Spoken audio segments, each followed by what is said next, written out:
제가 블로그에서 이 책 리뷰한 거 혹시 보셨나요? 저는 진짜 강추인데 나만 읽고 싶은 책이거든요.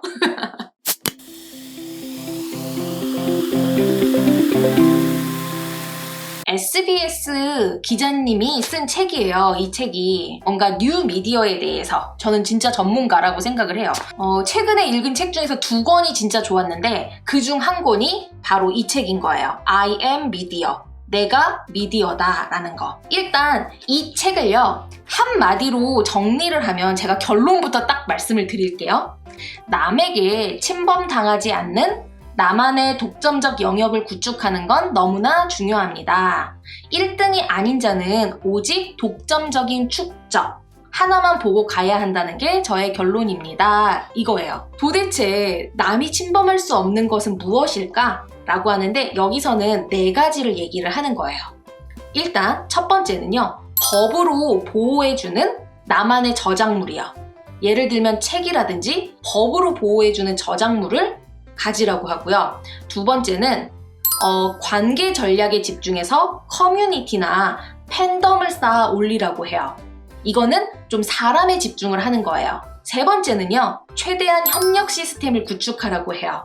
특히 1등이랑 협력을 해서 많이 배우라고 하고요. 그 다음에 4번째는 내가 1등이 아니라면 월급의 일부를 그 분야의 세계 1등에 투자하라고 해요. 이렇게 하면은 떠오르는 게 주식이겠죠? 그래서 세계 1등 주식을 사라. 근데 이 책에서는 우선은 2가지를 얘기하는 거예요. 첫 번째로 저작물에 대한 거, 그 다음에 두 번째로 관계 전략에 집중한 커뮤니티, 그리고 팬덤. 저는 다른 데에다 돈 쓰는 걸 별로 좋아하지 않고 자산을 사는데, 뭔가 자산을 사서 모으는데 훨씬 관심이 많아요. 다람쥐처럼 마치 주식을 한 주 산다든지 이런 식으로. 그런데 본능적으로 제가 유튜브나 블로그나 이런 걸 해야 된다라고 느꼈어요. 근데 그 이유가 무엇인가 라고 했더니 바로 미디어는 지적 자산이고요. 그러니까 지적 자본이고 부동산은 토지 자본이라고 얘기를 해요. 이 자본이라는 측면에서 2가지가 굉장히 비슷한 거죠. 우리가 부동산은 종잣돈이 좀 있어야지만 그거를 뭐 할 수 있잖아요. 투자를 하든 뭐 집을 사든 뭐 주식을 사든 어느 정도의 돈이 필요한데 미디어는요, 돈이 필요하지가 않아요. 무자본으로 할 수 있다는 거죠.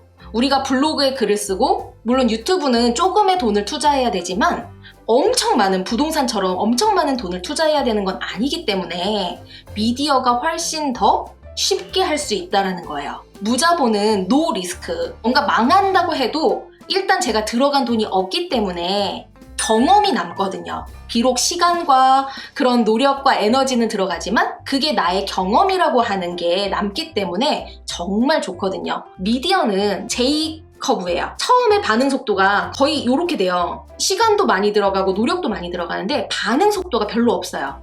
이거 한다고 돈이 되는 것도 아니에요. 근데 어느 시점, 여기서 말하는 임계점이죠. 임계점을 지나가면 이렇게 J커브를 그려요. J자 그래프가 되는 거죠.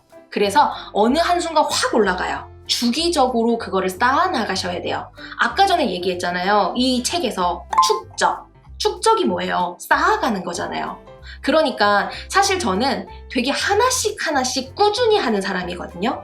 이게 저라는 사람을 나타내는 것 같아요. 조급해하지 않고 꾸준히 하면 저는 아직 저도 이 단계라고 생각해요. 아직까지 이 커브를 가지는 않았다고 생각하거든요. 언젠가 내가 이 곡선을 탄다. 그 확신이 있기 때문에 하는 거예요. 앞으로의 시대에서, 특히 언택트 시대에서 어떻게 해야 될까? 그리고 여기에서 그 말이 나와요. AI하고 경쟁한다고. 지금 우리는 사람하고 경쟁을 떠나서 이제는 AI와 경쟁을 하는데 그러면 그거를 이겨내려면 우리가 어떻게 해야 되느냐? 내가 미디어가 되어야 한다라고 이 기자님, 작가님은 주장을 하고 있으신 거예요. 그리고 저는 그 생각에 동의를 하고 있고요. 정말 직감적으로, 육감적으로도 동의를 하고 이 책을 읽고 제가 직접 1년 넘게, 2년 블로그 한 지는 더 오래됐으니까 하면 할수록 온라인에 내 집을 마련하는 느낌이라는 생각이 들어요. 미디어가 진짜 자본이랑 똑같은 속성이 있다는 게 저는 정말 느끼거든요. 내가 현재 삶에서의 내 집 마련과 미디어, 이런 온라인에서의 내 집 마련과 동시에 되어야 된다는 거. 여기서도 그런 말을 해요. 내가 미디어가 된 사람은 AI를 이용하지만 미디어가 되지 않은 사람들은 AI에게 내 밥그릇을 뺏길 것이다. 이런 식으로도 얘기하거든요. 서울대 공대 연구팀이 예측한 2090년 사회 계급도거든요. 플랫폼 소유주, IT 공룡 기업 있잖아요. 그들이 0.001%의 가장 상위권. 아마 지금 현재라면 뭐 유튜브라든지 뭐 구글 뭐 이런 곳을 말하는 거겠죠. 그 다음에 두 번째는요, 플랫폼 스타예요. 정치인이나 예체능 스타 0.002%.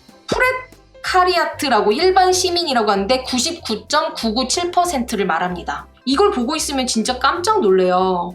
초양극화 사회가 될 거라고 전망을 내놨다고 하거든요. 그래서 이거를 보면 볼수록 되게 소름이 돋아요. 어떻게 하지? 나 이제 앞으로 어떻게 해야 되지? 라는 생각을 하는데, 이 작가님은 이런 얘기를 해요.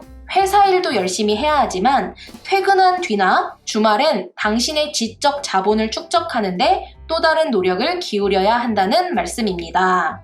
개인적인 시간을 활용해서 당신의 노하우를 갖고 책을 쓰든 유튜브를 하든 브런치를 하든 미디어로 만들 때 당신의 노하우는 저작물로서 법의 보호를 받을 수 있습니다. 그 지적 자본이 생성하는 가치는 저작권이 보호받는 기간 4, 5, 70년 동안은 오롯이 당신과 당신의 후손 것입니다. 라고 해요. 그래서 여러분들이 이제 미디어가 되려고 해요. 그러면 뭐를 준비하실 것 같아요? 딱 하나의 준비물이 필요하다라고 하면 이거래요. 자존감이요. 여러분들이 생각하셨던 거랑 완전 다르죠. 나는 그 누가 뭐라고 해도 내 스스로가 절대적으로 소중한 존재야. 이렇게 믿고 있는 사람들은 자존감이 높은 사람인 거죠. 왜냐면 여기에서 이제 이런 예시가 있어요. 사람들이 대부분 자신감도 없고 소심하고 저는 할 게 없다 이렇게 얘기를 하는데, 이렇게 말을 하는 분들에게 이 책에서 이렇게 말해요. 나의 소심함과 관련된 진솔한 경험담을 나눌 유튜브 채널을 하나 개국해보시면 어떨까요? 소심함은 당신의 무기이자 또 다른 소심한 친구들과 연결해주는 소중한 통로입니다. 소심한 성격으로 세상을 바꾼 위인들, 소심한 사람만이 갖는 매력에 대해서 주목할 수도 있고요. 소심함 때문에 위험을 잘 회피해서 돈 번 일화도 얼마든지 있을 거예요. 소심한 사람들도 주눅들지 않고 살 수 있는 세상을 만드는 데 기여해보는 거예요. 멋지지 않나요? 라고 얘기를 해요. 자존감이 높으면 나의 단점이랑 결합을 하라 그래요. 그것이 컨텐츠가 된다고. 저는 요즘에 그런 생각 진짜 많이 하는 게요. 뭔가를 실패하거나 뭔가가 잘 안 풀려요. 그리고 내가 시행착오를 겪는 거예요. 그럼 옛날에는 나 또 이렇게 됐어. 나 또 시험 떨어졌어. 뭐 이런 식으로 막 얘기를 하거나 생각을 했거든요. 근데 지금은 어떠냐면 제 생활 모든 것이 컨텐츠예요. 우와, 나 지금 이거 잘 안 됐네? 그럼 이거를 해결하는 방법을 컨텐츠로 만들어야지. 그 과정을 기록해야지. 그러면 분명히 이거 안 된 사람이 잘 되고 싶은 사람들이 나에게로 올 거야. 이렇게 마음을 먹고 있어요. 이게 내가 미디어가 되면서 되게 바뀐 생각이거든요.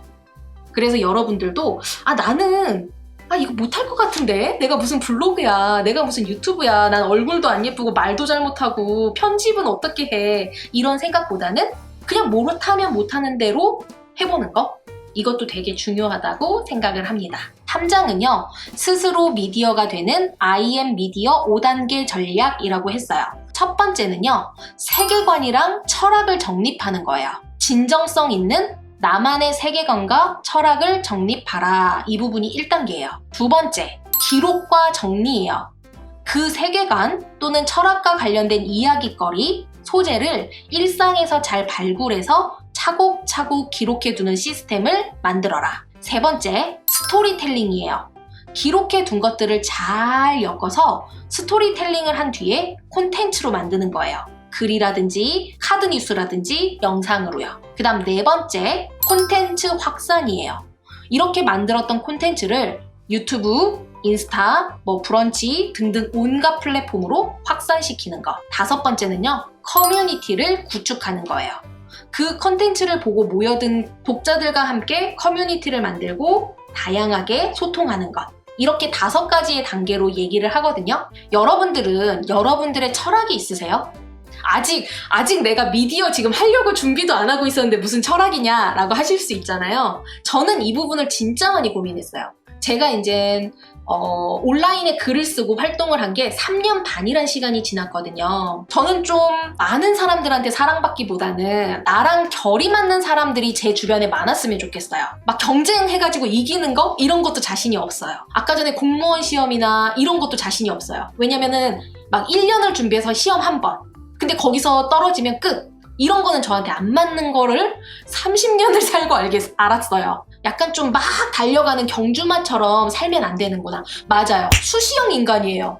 저는 제가 수시형 인간이었는데 수시 아니라 정시로 가면은 대학 더 좋은 데 갈 것 같다고 막 고3 때 선생님이 수시 쓰라는 거 안 쓰고 고집 부리다가 대학도 잘 못 갔고 그런 거를 이때 20살 때 알았어야 됐는데 30이 돼서 그때 알게 된 것 같아요. 나라는 사람은 수시형 인간이구나. 나는 매일 인생 한 방 이런 건 나에게 없어. 여기서도 세계관이랑 철학 이런 확고함 그래서 저는 그 생각을 되게 많이 했고 내 주변에는 나의 이런 거를 받아줄 수 있고 이해해줄 수 있는 사람들 내가 이렇게 그냥 꾸준히 하나씩 하는 거를 옆에서 응원하고 같이 할 수 있는 사람들을 모으고 싶은 거예요. 여기서 말했잖아요. 최종 마지막 5단계가 커뮤니티라고. 그래서 저는 지금 커뮤니티를 만들 준비를 하고 있어요. 하나씩 꾸준히 하는 사람들을 모으려고 해요. 우리는 진짜로 매일매일 꾸준히 하나씩 해내는 사람들의 모임? 어떻게 하면은 좀 더 잘할 수 있을지. 그래서 철학에 대한 생각, 저의 세계관을 정립하는 거에 좀 더 많은 시간, 많은 생각을 하고 있어요. 저 약간 진짜 농부 같은 사람이거든요. 다양한 곳에 씨를 뿌리고요. 그 중에 하나에 혹은 그 이상 열매 맺을 거라고 믿고 있는 사람이거든요. 그런 믿음을 가진 사람이기 때문에 제가 만나는 사람들한테 긍정적으로 아주 작은 것의 가치, 작은 것의 단계가 큰 힘을 발휘할 거라는 거를 말씀드리고 싶어요. 그런 사람이 되고 싶거든요. 그래서 이런 철학, 세계관을 제가 이제 정립하게 된 거죠. 그 다음 두 번째, 기록하고 정리하는 거예요. 일단 내가 이런 사람이야. 그리고 내 세계관, 철학을 정립했어. 그러니까 두 번째는 그것들을 기록하는 거예요. 주변을 보잖아요? 내가 매일매일 사는 일상에 글 쓸 소재, 영상 만들 거리가 정말 많아요. 그리고 나는 이제 포인트, 이게 딱 초점 자체가 이렇게 잡혔잖아요. 나는 시드머니 컨설턴트야. 그러면 모든 것의 관점을 그런 쪽으로 보이게 된다는 거예요. 그러면서 그것들을 차곡차곡 블로그와 유튜브와 인스타와 이런 데다가 정리를 하는 거죠. 세 번째 단계는 스토리텔링이에요. 그냥 단순히 사진 띡띡띡 오늘 뭐 했다 어떻게 했다 이렇게 얘기하면은 사람들이 아무도 안 봐줘요. 왜냐면 대부분의 사람들은 남 일에 관심이 없어요. 특히 나에 대해서는 관심이 더 없어요. 이거를 재미있게 스토리텔링을 해야 돼요. 블로그에 글을 쓰나 카드 뉴스를 만드나 영상을 만드나 이게 누군가가 볼 수 있을 만하게 만들어야 돼요. 그거는 세 가지를 하면 돼요. 정보를 주거나 재미를 주거나 감동을 주면 됩니다. 이 세 가지 중에 하나는 해야 돼요. 물론 이 세 가지를 다 하면 좋지만 쉽지 않죠. 그래서 가장 처음에 쉬웠던 거는 정보인 거죠. 그래서 저는 블로그나 유튜브에 정보성 그런 컨텐츠를 많이 만들었던 거예요.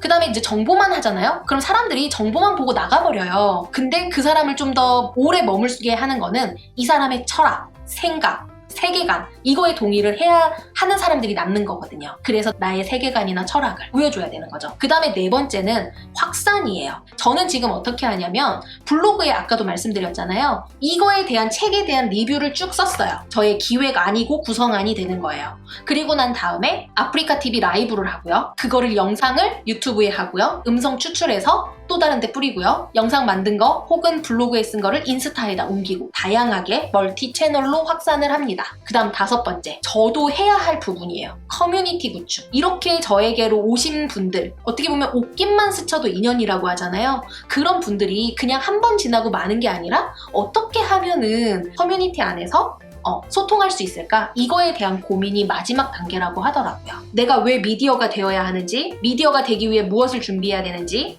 그럼 미디어가 되기 위해서 5가지 단계는 어떻게 해야 되는지, 이렇게 좀 가장 좀 큰 줄기? 부분을 설명드린 거예요. 저는 그래서 이거 보면서 되게 느낀 점이 많았어요. 느낀 점도 많고 나 이제 뭐 해야 되겠다 뭐 이런 생각들도 되게 많이 들었던 시간이에요. 여러분들과도 어떻게 더 소통을 해야 될까? 이런 거를 좀 더 생각할 수 있는 시간이었거든요. 나중에 선생님이랑 만나요. 뭔가 진짜 EBS 선생님 같네요. 가윤아 안녕. 여러분들도 안녕입니다.